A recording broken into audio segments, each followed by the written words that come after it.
Good morning प्यारे बालकों। Last class में हमने डिस्कस कर रहे थे एस ब्लॉक के एलिमेंट्स जितने भी थे, उस एस ब्लॉक के एलिमेंट्स का हमने क्या लिखा था, इलेक्ट्रॉनिक कॉन्फ़िगरेशन लिखा था। इस लेक्चर में हम डिस्कस करेंगे पी ब्लॉक के एलिमेंट्स का इलेक्ट्रॉनिक कॉन्फ़िगरेशन। पी ब्लॉक के जितने भी एलिमेंट्स हैं उनकी किसकी बात करने वाले हम, इलेक्ट्रॉनिक कॉन्फ़िगरेशन की बात हम करने वाले हैं। तो पी ब्लॉक के जितने भी एलिमेंट्स अपने पास आते हैं, पी ब्लॉक की सबसे खास बात तो ये होती है कि इसमें मेटल भी आती है, नॉन मेटल भी आती हैं और मेटलॉइड भी आते हैं, तीनों आते हैं। यानी कि इसमें सॉलिड भी होते हैं, लिक्विड फॉर्म में भी आते हैं एलिमेंट्स और गैस फॉर्म में भी आते हैं। तो अपने पास सबसे पहले ले लेते हैं पी ब्लॉक। पी ब्लॉक को मैं यहाँ बना रहा हूँ। वैसे पी ब्लॉक का जो जनरल इलेक्ट्रॉनिक कॉन्फ़िगरेशन हम लिखते हैं वो लिखते हैं NS2 NP1 से लेकर 6 तक, क्योंकि सिंपल सी बात है कि पी वाली जो अपनी सब सेल है उस पी वाली सब सेल में कितने इलेक्ट्रॉन फिलअप किए जाते हैं, 6 इलेक्ट्रॉन फिलअप किए जाते हैं, तो 1 से लेकर 6 तक। तो नेक्स्ट अपने पास पी ब्लॉक को हम बनाते हैं। यहाँ पर पी ब्लॉक में सबसे पहला जो एलिमेंट्स आता है वो कौन सा आता है, बोरॉन। बोरॉन के बाद में आता है कार्बन, कार्बन के बाद में नाइट्रोजन, नाइट्रोजन के बाद इसको मैं उस साइड में लिख देता हूँ ताकि हम यहाँ जितने भी एलिमेंट्स लिखे हैं उसके बारे में धीरे धीरे पढ़ लें। बोरॉन, बोरॉन के बाद में कार्बन, कार्बन के बाद में नाइट्रोजन, नाइट्रोजन के बाद में ऑक्सीजन, फ्लोरीन और उसके बाद में क्या आता है अपने पास है, नियोन आता है। नियोन से ठीक ऊपर कौन सा आता है, हीलियम आता है। फिर यहाँ पर हम लिखते हैं बोरॉन के बाद में aluminium, gallium, indium, thallium, gallium, indium और थैलियम। फिर यहाँ पर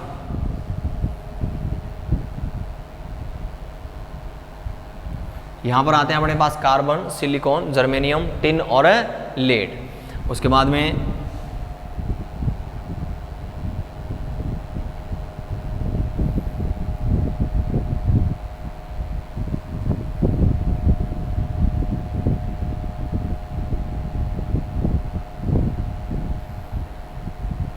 bromine, iodine, AT, argon, krypton, xenon और रेडॉन, जीनॉन और रेडॉन। तो ये अपने पास किस में आते हैं, पी ब्लॉक के एलिमेंट्स मैंने यहाँ पर लिखे हैं। अब देखो यहाँ पर हम थोड़ा सिलेबस के बारे में डिस्कस कर लें। यहाँ पर अपने पास पी ब्लॉक में कितने ग्रुप आते हैं, 6 ग्रुप के बारे में हम पढ़ते हैं, किसमें, पी ब्लॉक में पढ़ते हैं। ये जो 6 ग्रुप दे रखे हैं इनमें से 2 ग्रुप तो अपने को कौन सी क्लास में पढ़ने हैं, 11th क्लास में पढ़ने हैं। बाकी बच के जो 4 ग्रुप हैं उनका डिस्कस हम कौन सी क्लास में करते हैं, 12th क्लास में करते हैं। तो ये अपने को पहले मैं बता देता हूँ आपको कौन कौन से ब्लॉक, 13th वाला ब्लॉक, कौन सा ब्लॉक, 13th वाला ब्लॉक और 14th वाला, यानी कि 13वां, ये 14वां ब्लॉक है, ये 15वां है, ये 16वां है, ये 17वां है और ये 18वां अपने पास क्या है, ग्रुप है। इन ग्रुप में 11th क्लास में अपने को जिसका डिस्कस करना है, यानी कि 11th क्लास में जो अपने को पढ़ने होते हैं वो कौन से होते हैं, 13th वाला और 14th वाला। 13th वाला और 14th वाला जो ग्रुप दे रखा है उसके बारे में कंप्लीट डिस्कशन करना होता है कि यानी कि boron, aluminium, gallium, indium, thallium किधर से किधर जाने पर उसकी साइज बढ़ती है, घटती है, IP, electronic configuration, atomic size, atomic radius, इन सभी में वो सब चीज़ें पढ़नी होती हैं। किसके साथ कौन रिएक्शन करता है, क्यों करता है, कैसे नहीं करता, वो सभी चीज़ें अपने को किस में पढ़नी है, 11th क्लास में। कौन से ग्रुप के लिए, 13th और 14th के लिए, यानी कि बोरॉन परिवार और कार्बन परिवार को हम कहाँ पढ़ते हैं, 11th क्लास में पढ़ते हैं। उसके बाद में अगले अपने पास बच गए, अपने पास यहाँ पर निकोलजन, चैल्कोजन, हैलोजन और अक्रिय गैस, यानी कि 15वां, 16वां, 17वां और 18वां जो ग्रुप है उसको हम कहाँ पढ़ते हैं, नेक्स्ट क्लास यानी कि 12th क्लास में हम इसको पढ़ते हैं चैप्टर नंबर 7 में। तो चैप्टर नंबर 7 जो आता है 12th क्लास का, उसमें अपने पास ये 4 ग्रुप हैं वो पढ़ने पड़ते हैं। बच गए ये वाले 2 ग्रुप अपने को कौन सी क्लास में पढ़ने पड़ते हैं, 11th क्लास में पढ़ते हैं। इसका एक अलग से चैप्टर आता है पूरा का पूरा। यहाँ पर जो हम डिस्कस करेंगे वो सिर्फ और सिर्फ क्या डिस्कस करेंगे, इसका इलेक्ट्रॉनिक कॉन्फ़िगरेशन डिस्कस करेंगे और कुछ इंपॉर्टेंट खास बात है वो डिस्कस करने वाले हैं। देखो सबसे पहले तो मैंने यहाँ पर बता दिया कि पीरियोडिक टेबल में अपने पास मेटल भी होती है, मेटलॉइड भी होती हैं और नॉन मेटल भी होती हैं। तो अपने पास यहाँ से बोरॉन, सिलिकॉन, जर्मेनियम और आर्सेनिक और Te और At, ये वाले जो आते हैं वो तो क्या आते हैं, मेटलॉइड आते हैं। क्या आते हैं, मेटलॉइड आते हैं। मेटलॉइड के इधर जितने भी बच गए वो किस में आते हैं, मेटल में आते हैं। किस में आते हैं, मेटल में आते हैं। और इस साइड में जो बच गए वो सारे के सारे किस में आते हैं, नॉन मेटल में आते हैं। किस में आते हैं, नॉन मेटल में आते हैं। अब अपने पास है का नाइट्रोजन, ऑक्सीजन, फ्लोरीन, क्लोरीन और helium, neon, argon, krypton, xenon और रेडॉन। और ये सारे के सारे क्या होती हैं, गैस फॉर्म में आती हैं। कौन सी फॉर्म में आती हैं, गैस फॉर्म में आती हैं। तो मैं सीधा सीधा ये कह देता हूँ कि पी ब्लॉक में टोटल कितनी गैस होती हैं, 10 गैस होती हैं। कितनी गैस होती हैं, 10 गैस होती हैं। ब्रोमीन एकमात्र ऐसी नॉन मेटल है, ब्रोमीन एकमात्र ऐसी नॉन मेटल है जो कौन सी फॉर्म में आती है, लिक्विड फॉर्म में आती है। तो ये तो अपना रहा इसका जनरल इंट्रोडक्शन। उसके बाद में हमने ये पढ़ लिया निकोल्सन कहते हैं, इसको हम चैल्कोजन कहते हैं, उसको हेलोजन कहते हैं और उसको इनर्ट गैस कहते हैं। ये इसका भी हम डिस्कस कर चुके हैं। अब हम आ जाते हैं इसके इलेक्ट्रॉनिक कॉन्फ़िगरेशन पे। तो सबसे पहले जो इलेक्ट्रॉनिक कॉन्फ़िगरेशन लिखते हैं वो इस वाले परिवार का हम लिखते हैं, यानी कि बोरॉन फैमिली का हम लिखते हैं। तो बोरॉन फैमिली का हम क्या लिखेंगे, इलेक्ट्रॉनिक कॉन्फ़िगरेशन लिखेंगे। तो इलेक्ट्रॉनिक कॉन्फ़िगरेशन में यहाँ पर जब आएंगे तो इसका इलेक्ट्रॉनिक कॉन्फ़िगरेशन जनरल क्या होता है, NS2 NP1 से 6 तक। तो यहाँ पर जो आएगा वो आएगा NP1, इसके लिए होगा NP2, इसके लिए होगा NP3, इसके लिए होगा NP4, इसके लिए होगा NP5 और इसके लिए कितना आएगा, NP6 आएगा। NS2 तो सब में क्या रहेगा, सेम रहेगा, क्योंकि NS2 दे रखा है, NP1 से लेकर कहाँ तक दे रखा है, 6 तक दे रखा है। तो इसके लिए NP1, NP2, NP3, NP4, NP5 और NP6। अब अपने पास हम रो की बात कर लें, रो की बात करेंगे तो ये इसके लिए n इक्वल्स टू कितना आएगा, 1 आएगा। कितना आएगा, 1 आएगा। ये वाली रो है n equals to 2, n equals to 3, n equals to 4, n equals to 5 और n इक्वल्स टू 6। रेडॉन वाली जो है वो n इक्वल्स टू किस में आएगी, 6 में अपने पास आती है। अब यहाँ पर हम इसके बात करें एटॉमिक नंबर की, तो एटॉमिक नंबर में हीलियम का एटॉमिक नंबर 2, नियोन का 10, 18, 36, 54 और 86। याद रखने का तरीका मैंने आपको पहले भी बताया था कि फर्स्ट और सेकंड रो के बीच में 8 एलिमेंट का डिफरेंस रहता है। तो 2 में 8 ऐड किए तो कितने हो गए, 10 हो गए। उसके बाद अपने पास सेकंड और थर्ड में फिर 8 का डिफरेंस रहता है, तो 10 और 8 18 हो गए। नेक्स्ट वाली में 18 का डिफरेंस रहता है, तो 18 18 36 हो गए। नेक्स्ट वाली में फिर 18 का डिफरेंस रहता है, 36 से 18 कितने हो गए, 54 हो गए। नेक्स्ट वाली में 32 का डिफरेंस रहता है, तो 54 32 कितने हो गए, 86 हो गए।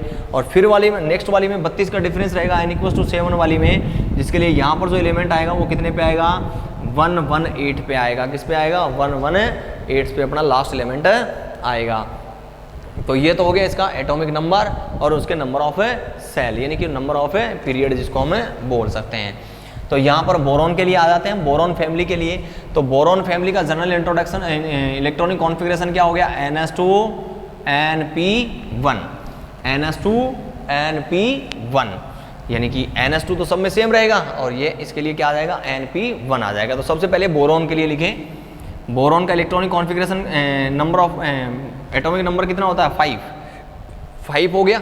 और इसके लिए अपने पास चलते हैं आगे, n की वैल्यू, बोरॉन के लिए n की वैल्यू, बोरॉन वाली रो के लिए n की वैल्यू कितनी रहेगी, 2 रहेगी। तो यहाँ पर हम 2 रख दें तो ये क्या हो जाएगा, 2s2 2p1, 2s2 2p1, क्योंकि बोरॉन के लिए नंबर n की वैल्यू क्या है, सेकेंड है, 2 है। अब बोरॉन से पहले जो अपने पास इनर्ट गैस आती है वो कौन सी आती है, हीलियम। तो हीलियम को हम यहाँ रख देते हैं, ये रख दिया हमने हीलियम। नेक्स्ट अपने पास आता है बोरॉन के बाद में एल्यूमिनियम, और एल्यूमिनियम कितने नंबर पे आता है, वही 8 का डिफरेंस, ये 5 पे है तो ये कितने पे हो जाएगा, 13 पे हो जाएगा। और फिर नेक्स्ट वाली में कितने का डिफरेंस है, 18 का डिफरेंस है, तो 13 और 18 कितने होंगे, 31 हो जाएंगे, 31। नेक्स्ट वाली में फिर 18 का डिफरेंस है, तो 31 में 18 ऐड किए तो कितने हो जाएंगे, 49। नेक्स्ट वाली में कितने का डिफरेंस है, फिर 32 का डिफरेंस है, 32 ऐड करेंगे तो कितना आ जाएगा, 81 आ जाएगा। कितना आ जाएगा, 81 अपने पास है आ जाएगा। एल्यूमिनियम 13 नंबर पे है। उसके बाद एल्यूमिनियम से पहले जो अपने पास इनर्ट गैस यानी नोबेल गैस, जिसको जीरो ग्रुप वाली बोलते हैं, नियोन आती है। उसके बाद एल्यूमिनियम को देख लो कौन सी रो में है, थर्ड रो में है, तो n = 3, n = 3 है तो क्या जाएगा, 3s2 3p1, 3s2 3p1। उसके बाद में 31 पे क्या आता है, गैलियम आता है। क्या आता है, गैलियम। अब सबसे पहले तो इसके लिए क्या लिखोगे, गैलियम से पहले वाली रो पे आर्गन, Ar18 आर्गन लिख दिया हमने। उसके बाद चलेंगे तो इसके लिए गैलियम के लिए अपने पास रो कौन सी आती है, 4th आती है। तो N की वैल्यू कितनी हो जाएगी, 4 हो जाएगी। 4s2 4p1, 4s2 4p1। अब यहाँ तक हमने लिख दिया। अब देखो ऐड करके देखें, 18 2 20 और एक 21, लेकिन ये कितने नंबर पे है, 31 नंबर पे। तो इलेक्ट्रॉन तो कितने आए अपने पास, 21। तो 10 कहाँ गए, 10 कहाँ गए कि यहाँ पर अपने पास इस रो में कौन सा ब्लॉक और आता है, यहाँ पर है डी ब्लॉक और स्टार्ट हो जाता है। कौन सा ब्लॉक और स्टार्ट हो जाता है, डी ब्लॉक और आता है इस रो के अंदर, क्योंकि इस रो तक डी ब्लॉक नहीं था। यहाँ से अपने पास जस्ट एल्यूमिनियम से जस्ट वाली रो जो आती है, यानी कि 4th रो जो आती है, उस 4th रो के अंदर क्या आता है, डी ब्लॉक भी शामिल आता है। यहाँ तक हम लिखते हैं, यहाँ पर हमने लिखा था कॉपर, निकल, कॉपर, जिंक, फिर क्या आया था, गैलियम आया था। तो डी में कितने इलेक्ट्रॉन आते हैं, 10 इलेक्ट्रॉन आते हैं। कितने इलेक्ट्रॉन आते हैं, 10 इलेक्ट्रॉन आते हैं, यानी कि 10 एलिमेंट्स यहाँ तक हमने बीच में क्या कर दिए, छोड़ दिए। एस वाले हमने लिख लाए, पी वाले हमने लिख लिया, पी में 1, लेकिन डी वाला छोड़ दिया। तो डी में कौन से में आएगा, 3d1 आएगा। क्या आएगा, 3d1 आएगा। अब बोलो सर आपने 3 क्यों लिखा, यहाँ पर 2d क्यों नहीं लिखा। ये हमने जब भी बात की थी, हमने लास्ट वाले चैप्टर में, तब हमने बात की थी कि अपने पास कभी भी 1p 1d 2d 1f 2f और 3f, ये 6 जो सबसेल होती हैं ये नहीं होती हैं। ये 6 जो सबसेल होती हैं ये नहीं होती हैं। क्यों नहीं होती हैं, क्योंकि ये n+l के नियम का पालन नहीं करती हैं। क्योंकि ये n+l के नियम का पालन नहीं करती है, इसलिए हम इनको कभी भी इलेक्ट्रॉनिक कॉन्फ़िगरेशन में यूज नहीं करते हैं। n+l के नियम का पालन कैसे नहीं करते हैं, n+l का नियम ये कहता है कि वे ही सबसेल, यानी कि उन्हीं सबसेल या उन्हीं ऑर्बिटल्स में हम क्या करते हैं, इलेक्ट्रॉन फिलअप करते हैं, जिनके लिए n की वैल्यू l से क्या होती है, ज़्यादा होती है। अगर n की वैल्यू l के बराबर आ गई तो वो ऑर्बिटल या सबसेल मान्य नहीं होगा, या फिर हम ये कह दें कि जिसमें l की वैल्यू n से ज़्यादा होगी उसमें हम इलेक्ट्रॉन कभी भी फिलअप नहीं करेंगे। तो यहाँ पर 1p n=1 और l भी कितना है, 1 है। p के लिए l की वैल्यू कितनी होती है, 1 होती है। यहाँ पर 1d के लिए n=1 और d के लिए l की वैल्यू कितनी है, 2 है।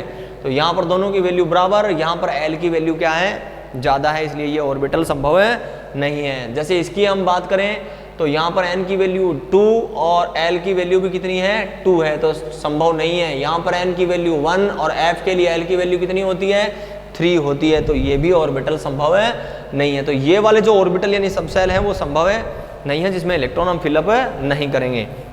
नेक्स्ट एक बात और दिमाग में रख लेना, जब भी d ऑर्बिटल का हम डिस्कस करेंगे तो हमेशा क्या लिखेंगे, n-1d। क्या लिखेंगे, n-1d। तो यहाँ पर n की वैल्यू कितनी है अपने पास, 4 है। कितनी है, 4 है। इस वाली रो के लिए n की वैल्यू कितनी है, 4 है। कितनी है, 4 है। तो 4 - 1 का मतलब कितना हो गया, 3। तो यहाँ पर मैंने कितना रख दिया, 3d रख दिया। कितना रख दिया, 3d रख दिया। जब भी f की बात आएगी तो क्या लिखेंगे, n-2f, n-2f, यानी कि जिस रो के लिए n की वैल्यू जो आएगी, f वाला जब भी इलेक्ट्रॉनिक कॉन्फ़िगरेशन स्टार्ट होगा उसमें से 2 क्या करके लिखेंगे, कम करके हम लिखेंगे। इस बात को दिमाग में रखना। जैसे नेक्स्ट और की बात कर लेते हैं हम, इंडियम की बात करें। इंडियम जो है वो कितने नंबर पे आता है, 49 नंबर पे आता है। और इससे पहले जो अपने पास नोबेल गैसेज जो आती है वो क्या आती है, क्रिप्टॉन आती है। तो मैंने यहाँ पर क्रिप्टॉन लिख दिया। जस्ट उसके बाद लिखेंगे इलेक्ट्रॉनिक कॉन्फ़िगरेशन के लिखेंगे तो क्या लिखेंगे, इसके लिए इस वाली रो के लिए n की वैल्यू कितनी है, 5 है। तो मैं यहाँ पर रखूँगा 5, तो ये क्या हो जाएगा, 5s1 5p1 नहीं 5s2 और 5p1, s2 और p1 है, तो 5s2 और 5p1। अब अपने पास ऐड करके देखें, ये 36 पे था, 36 और 2 कितने हुए, 38 और 38 एक 39, यानी कि 39, जबकि इसका इलेक्ट्रॉनिक एटॉमिक नंबर कितना है, 49। तो 10 इलेक्ट्रॉन्स हम क्या कर गए, खा गए। तो खा गए तो उनको वापस लाना पड़ेगा अपने को। तो कहाँ से लाएंगे, वापस वही यहाँ पर कौन सा आता है अपने पास, डी ब्लॉक आता है। कौन सा आता है, डी ब्लॉक आता है। और डी का भी हम जब हम डिस्कस करेंगे तो हमेशा क्या लिखेंगे, n-1d, यानी कि डी ऑर्बिटल में हमेशा जो n की वैल्यू जो लिखेंगे वो -1 करके लिखेंगे। तो इस वाली रो के लिए n की वैल्यू कितनी है, 5 है, तो 5 - 1 यानी कितना हो गया, 4d हो गया। कितना हो गया, 4d हो गया। तो अपने पास इलेक्ट्रॉनिक कॉन्फ़िगरेशन क्या आ गया, argon 4d1 5s2 5p1। Just इसके बाद में अपने पास है थेलियम। जस्ट इसके बाद में अपने पास क्या है, थेलियम। और थेलियम का जब हम लिखें इलेक्ट्रॉनिक कॉन्फ़िगरेशन, तो थेलियम के इलेक्ट्रॉनिक कॉन्फ़िगरेशन में F ब्लॉक और शामिल होगा। तो इसका इलेक्ट्रॉनिक कॉन्फ़िगरेशन और भी ध्यान से हम लिखेंगे। थेलियम कितने नंबर पे आता है, 81 नंबर पे आता है। कितने नंबर पे आता है, 81 नंबर पे। तो थेलियम से पहले जो अपने पास कौन सी गैस आती है, जिनॉन। तो मैंने यहाँ पर लिख दिया जिनॉन। उसके बाद इसके लिए हम लिखेंगे तो क्या लिखेंगे, NS2NP1। और ये वाली कौन सी रो है, 6 रो है। तो ये क्या हो जाएगा, 6s2 6p1, 6s2 6p1। Add करके देखें 54, 54 2 56, 56 और 1 57, 56 और 1 57। और यहाँ पर कितने हैं, 81, यानी कि हम 24 इलेक्ट्रॉन क्या कर गए, खा गए। तो उनको वापस कहाँ से लाएं, देखो इस रो के अंदर क्या आता है, एक तो आता है डी ब्लॉक। क्या आता है, डी ब्लॉक 6 में।